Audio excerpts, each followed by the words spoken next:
নমস্কার। Lost and rare রেসিপিজে দর্শকের দরবারে সিরিজের আরও একটি পর্বে আপনাদের সবাইকে স্বাগত জানাই। অদ্ভুত এক মায়াময় চেহারা, নিজ সংসারে সুস্থিত, কৃতি সন্তানের মাতা। তিনি আমাদের যখন চিঠি লিখেছিলেন হদিশ দিয়েছেন অবাক করা কিছু পদের। বাধ্য হয়েছি একটি নয় দুটি পদ বেছে নিতে। শ্রীমতী রিঙ্কু মিত্রের সাথে গত পর্বে আপনাদের আলাপ হয়েছে। সেখানে তিনি শিখিয়েছেন একটি অদ্ভুত সুন্দর রান্না, মাছের ঝালদা। এই পর্বে আনছি তারই হাতে তার মায়ের শেখা আরেকটি পদ, সেটি হচ্ছে হাতে মাখা মুসুর। তার মা স্বর্গীয়া সাধনা সেনগুপ্তের প্রতি এ যেন তার শ্রদ্ধার্ঘ্য। রান্নাটি অতি সুন্দর, অতি সহজ এবং অতি সুস্বাদু। শ্রী রাধিকার কাতর প্রার্থনা ছিল, বনমালী তুমি পরজন্মে হইও রাধা। রিঙ্কুদি আজকে এই বয়সে এসে বলেন, যদি পরজন্ম সত্যি কিছু থেকে থাকে তাহলে বলবো, হয় আমায় রান্না দিও, নয় আমায় গান। তার জীবনের নোঙর এ জন্মে এসে ঠেকেছে রান্নায়। ভবিষ্যতে কি হবে আমরা কেউ জানি না, শুধু এটুকু জানি যে এই রান্নার প্রতি তিনি নিবেদিত প্রাণ। আজকে যখন এই মায়ের হাতে স্মৃতি বিজড়িত হাতে মাখা মুসুর রান্না করব, তখন ধরা থাক তার সেই মায়াটুকু। চলুন শিখি।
রিঙ্কুদির সাথে আপনাদের আগেই আলাপ আছে।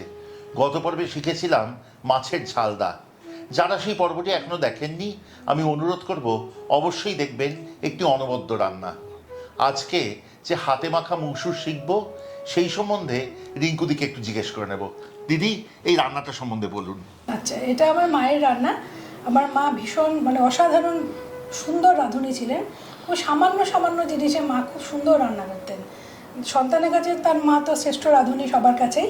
তো আমার মা এখন আর পৃথিবীতে নেই, তিনি চলে গেছেন 2022-এ। তো মাকে আমি খুব মিস করি। তুচ্ছ কথাও মায়ের সঙ্গে শেয়ার করতাম, বাবার সঙ্গেও করতাম, কিন্তু রান্নার ব্যাপারে মাকে ফোন করতাম। এখন তার সে উপায় নেই। তো এই রান্নার মাধ্যমে মাকে একটু ছুঁয়ে থাকার চেষ্টা করি, যে হয়তো মায়ের মতো হবে না, কিন্তু আমি আমার মতো করি। তবুও মা হয়তো ওপর থেকে দেখে ভাববেন যে কিছু তো পারছে মনা, আমার ডাকনাম মনা কিছু তো পারছে, ওটাই আমার শান্তি। কিভাবে শুরু করব দিদি রান্নাটা? আচ্ছা, প্রথমে আমরা এখানে নিয়েছি 150 গ্রাম মতো মুসুরির ডাল। এটা একটু ভিজিয়ে রাখতে হবে। এটা আমি যেহেতু আমি সকালে রান্না করি, তো আমি আগের রাতে ভিজিয়ে রাখি। রাতে ভেজানো থাকলে রান্না করতেও তাড়াতাড়ি সুবিধা হয়। আচ্ছা, প্রথমে আমরা নেব এখানে 150 গ্রাম মতো মুসুরির ডাল ভেজানো আছে, আমি এই পাত্রের মধ্যে নিয়ে নিলাম। এই রান্নাটার নাম হচ্ছে হাতে মাখা মুসুর। কাজে এটা সবটাই হাতের ওপরে আছে। মায়ের হাতে তো জাদু থাকেই মায়েদের হাতে। সেই আমিও একজন মা, সেই অনুভূতিটাই কাজে লাগছে আর কি। তো এখানে আমি মুসুরির ডাল নিলাম। এবারে আমি দেবো, এখানে আলু আমি কেটে রেখেছি ডুমো করে। এই ডুমো করা আলু আমি দিয়ে দেবো। গোটা 2 আলু? হ্যাঁ, গোটা 2 আলু। আচ্ছা, এবার আমি ওই পেঁয়াজ রসুনের যেগুলো কেটে রেখেছি সেইগুলো এবার এখানে আছে পেঁয়াজ কুচি, রসুন কুচি থেতো করা, কাঁচা লঙ্কা কুচি আর টমেটো কুচি। হ্যাঁ, প্রথমে আমি দিলাম টমেটোটা, তারপরে আমি দিলাম পেঁয়াজটা। এখানে একটা বড় পেঁয়াজ। আচ্ছা, এখানে তারপরে আমি দিলাম এই রসুন থেতো করা আছে, 4-5টা রসুন, হ্যাঁ, থেতো করা আছে। কাঁচা লঙ্কা যেটা আছে কিছুটা দিলাম, কিছুটা আমি রান্নার শেষে দেবো। আচ্ছা। এবার আমি দেবো পরিমাণ মতো নুন। বেশ। এবার দেব হলুদ, এবারে দেব সর্ষের তেল, পরিমাণ মতো সর্ষের তেল দিলাম। এই হলো হাতে মাখা মসুর। একদম, তাই এই হাতে মাখাটাই হচ্ছে জাদু।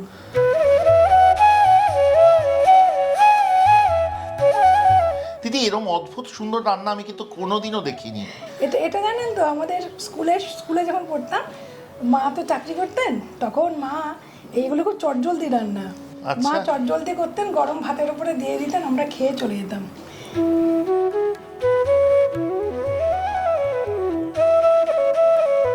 এই রান্না এত সুন্দর লাগছে, এত সুন্দর কাঁচা তেলের গন্ধ আসছে যে কি বলবো। দিদি, এবার কি করে এগোবো?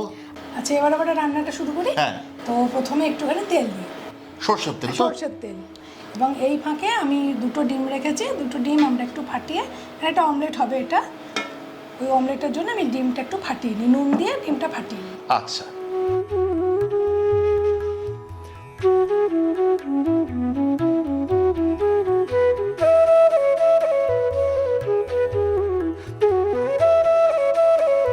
একটু নুন নেব,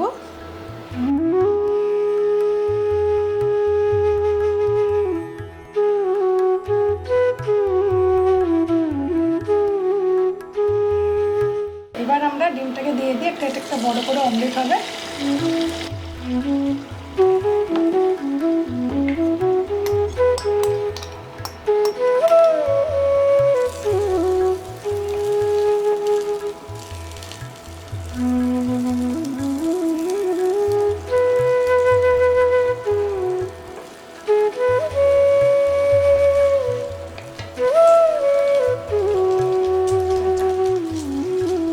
দিদি, এটা কি টুকরো টুকরো হবে? হ্যাঁ, এটা টুকরো হবে। এটা ডালটা পুরো হয়ে গেলে পরে ডালের উপরে এটা দিয়ে চাপা দিয়ে রাখতে হবে। হ্যাঁ, এটা একটু টুকরো করে দিই, তাহলে আমার সুবিধা হবে। এটা ডালের ওপরে, ডালটা রান্না হয়ে যাওয়ার পরে এটা দেওয়া হবে।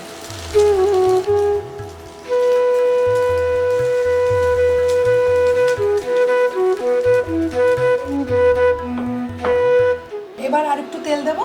আচ্ছা। ব্যাস, ওইটুকুতে হয়ে যাবে। আচ্ছা, এবার আমরা ওই চিংড়ি মাছটা দেবো। আচ্ছা, এর মধ্যে আমরা দেবো হলুদ, এটাকে আমরা ভেজে নেব, আর একটু নুন।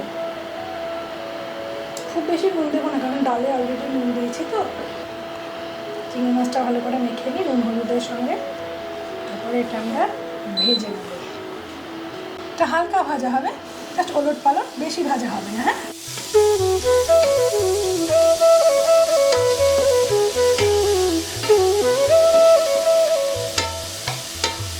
আচ্ছা, এটা চিংড়িটা এখন তুলে নিই আমরা। তুলে নেবো? হ্যাঁ, এখন তুলে নিই, এটার মধ্যে দিই।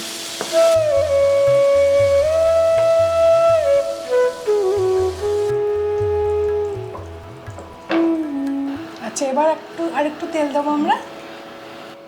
আচ্ছা দিদি, পুরো রান্নাটাই সর্ষের তেলে হচ্ছে সর্ষের তো? তেল হবে, হ্যাঁ, পুরো রান্নাটা সর্ষের তেলে হয়ে গেছে। আচ্ছা, এবার আমরা দেবো ফোড়নের দিকে যাই, ফোড়ন দেবো। প্রথমে আমি দিচ্ছি 5 ফোড়ন, দিচ্ছি 2টো শুকনো লঙ্কা আর 2টো তেজপাতা। এটা একটুখানি কি করে নিই।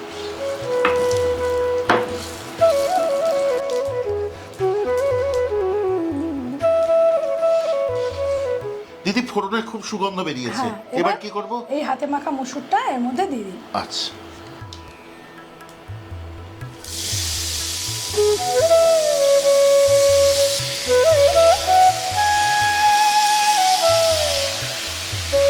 এবার পুরোটা মিশিয়ে নিই ভালো করে, মানে কষিয়ে নেবো ভালো করে? কষিয়ে নিই ভালো করে মিশিয়ে নিই।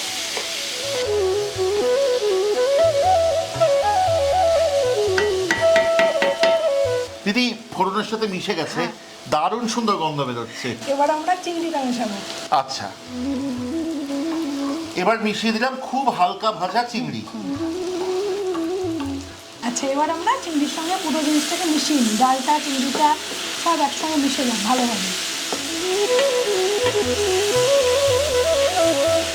দেখতে কি সুন্দর লাগছে না? দারুণ সুন্দর, খুব সুন্দর লাগছে দেখতে। কত রকম রং, তাই তো, লাল হলুদ কত রকমের রঙের মিশে আছে। এবার আমরা গরম জলটা এর মধ্যে ঢেলে দেবো, ডালটা সেদ্ধ করতে হবে।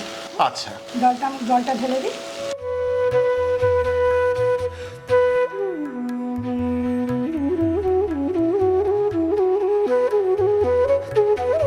দিদি এখানে প্রায় 5 কাপ পরিমাণ গরম জল আছে। কারণ ডাল আলু এগুলো সব সেদ্ধ করতে হবে, সেদ্ধ হবে। হ্যাঁ। আচ্ছা, জলটা দিলাম তো, এবার আমরা একটুখানি নুন দিই।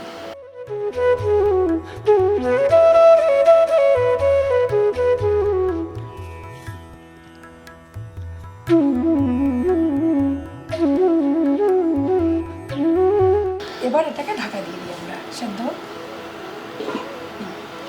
দিদি লস্ট অ্যান্ড রেয়ার রেসিপিস এর সাথে পরিচিতি কতদিনের? লস্ট অ্যান্ড রেয়ার রেসিপিকে আমি দীর্ঘদিন ধরে আপনাদের রান্না দেখি আমি, এবং শুধু একবার দেখি না, আমি একাধিকবার দেখি, এবং আপনাদের প্রায় সমস্ত রান্না আমি করি।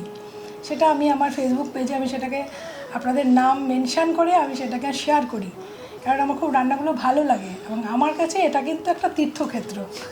লস্ট অ্যান্ড রেয়ার রেসিপি আমি কোনোদিনও ভাবিনি, আমাদের আনন্দ দিদি, আমি কোনোদিনও ভাবিনি যে আমি এখানে আসতে পারবো এবং আপনার মতো মানে মানুষের আপনাদের সঙ্গে বসে আমি রান্না করব, আমার রান্নাটা আপনারা সিলেক্ট করবেন, মানে আপনাদের আমি যে এই সম্মানটুকু পেলাম, এটা আমার কাছে কিন্তু বিশাল বড় ব্যাপার, এটা আমার গ্রেট অ্যাচিভমেন্ট বলে আমি মনে করছি। দিদি আমি সত্যি কথা বলছি আপনাকে মন থেকে, এই সম্মান কিন্তু ততখানি আমাদেরও, এবং খালি তাই নয়, এত আনন্দ পাচ্ছি আজকে যে কেবল আপনি কেন, আপনার মতো আরও অনেক মানুষ আসবেন আমাদের সাথে এই দর্শকের দরবারে সিরিজের মানে অংশগ্রহণ করতে, এবং এটা আমাদের চরম প্রাপ্তি। কারণ আমি যে কথাটা বারবার বলি, আমি কিন্তু বিশ্বাস করি যে এই যে হারানো বিরল রান্নাগুলির খোঁজ, যেমন এই হাতে মাখা মুসুর আজকে যে রান্নাটা হচ্ছে, এটা আমি আগে কখনো শুনিনি।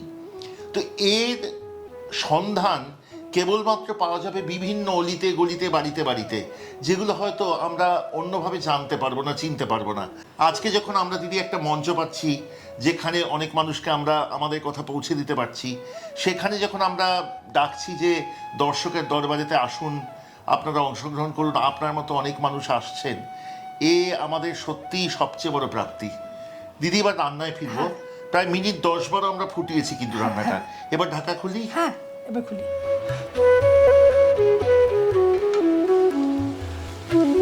দিদি বেশ ঘন হয়ে এসছে। হ্যাঁ, হয়ে গেছে। এবার দেবো কয়েক দানা চিনি। আচ্ছা, আমাদের রান্না হয়ে গেছে। এবার আমরা এই পাত্রের মধ্যে এটাকে ঢালবো। তারপর ঢালার পরে আমরা দেবো যে ভেজে রাখা যেটা ডিমটা করেছিলাম, ওটা দিয়ে দেবো। তারপরে দেবো 1 চামচ ঘি, আর এই কাঁচা লঙ্কা কুচিটা ছড়িয়ে 5 মিনিটের জন্য এটা একটু চাপা দিয়ে রাখবো। ব্যাস, তাহলে হ্যাঁ, ব্যাস। এটা কি দিয়ে খাবো দিদি? ভাত দিয়ে খাবো। আচ্ছা।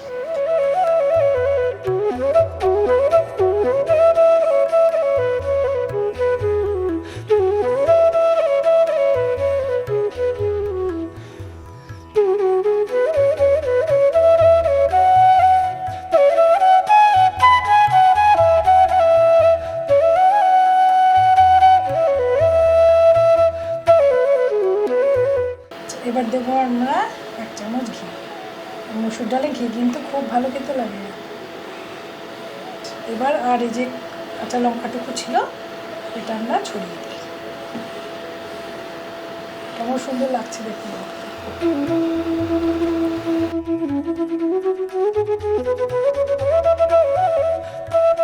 দিদি 5 মিনিট হয়ে গেছে, এবার তুলি। হ্যাঁ, তুলে